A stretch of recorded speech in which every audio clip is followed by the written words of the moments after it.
Letter, 1993, quoting it. These are United Nations organizations. So obviously, the world is going to move towards this unified platform, and there will be some who propagate a spirit of separateness. Is that correct? Can we see that emerging? And then there will be conflict.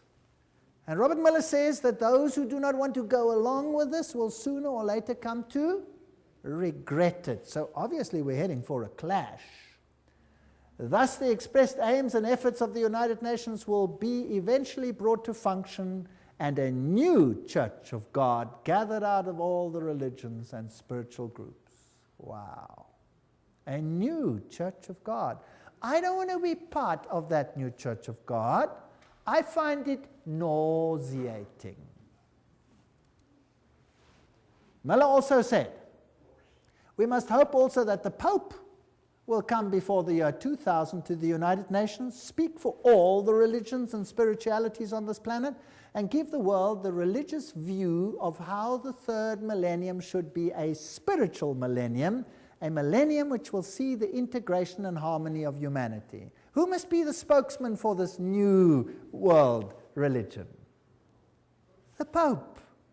The plan is coming together. Revelation is unfolding. This is exactly what the Bible speaks about what will happen. Instead of becoming dejected and miserable, then lift up your heads and start smiling, because we're going home. This is exciting.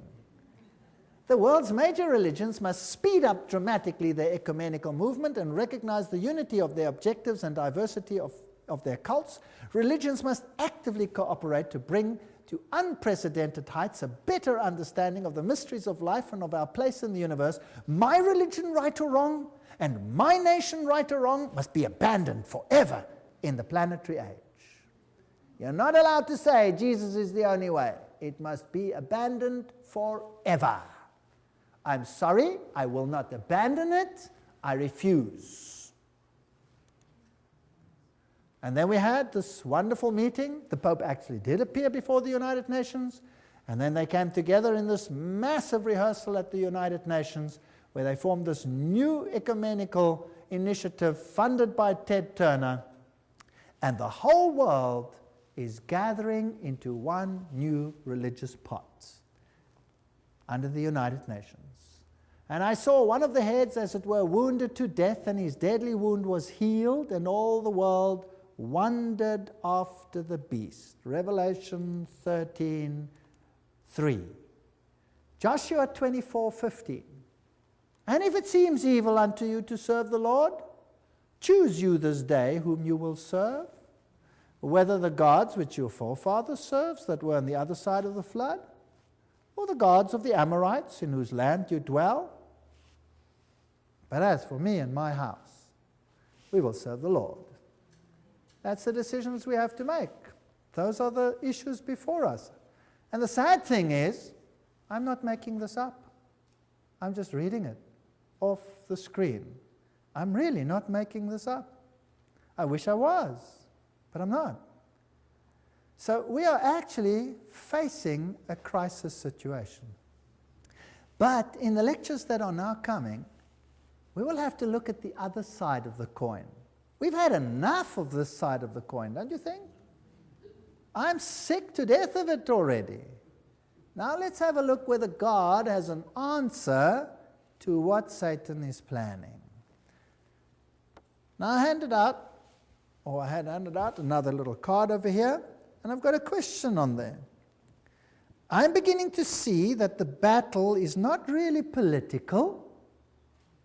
Did you see that tonight? The battle is not really political, but religio-political. They want your allegiance and your mind. I see that the devil has it so set up that the whole world, and even if possible the very elect, are to be deceived and mesmerized by his devices. By God's grace, the second point, I do not want to be one of those that are deceived. I see that it is more than just being aware of the problem. I see that I will have to make a concerted effort to find truth and to become and remain undeceived. What is the only channel whereby we can find out the will of God? You tell me. The Bible. If God hadn't given us the Bible, we would be hopelessly at sea. Thank God, God gave us the Bible. What would we do without it? I wouldn't know where we're going. It would all seem logical. It would all seem okay. Everybody would be happy to climb onto this bandwagon, right or wrong. I want to know how Jesus will be victor in this controversy. All we've seen is Satan build up his kingdom.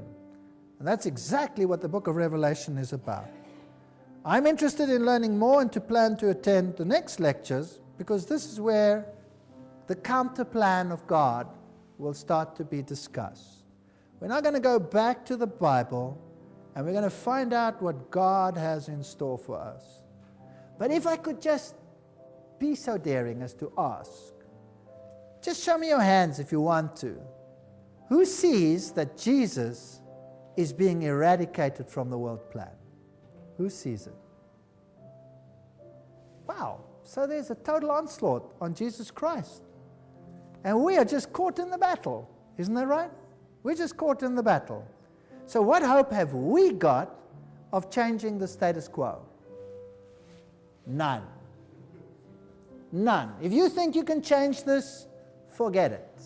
We have no hope. Who is our only hope? Jesus Christ. He is our only hope. Without him, we are nothing. And that's why I can stand here today, because I know there's nothing I can do, but he can do something. He's even made it possible for me to stand here and speak to you. Isn't that great? All things are possible. Do you know that I've given these lectures in a Masonic hall? Yes. All things are possible. Absolutely amazing.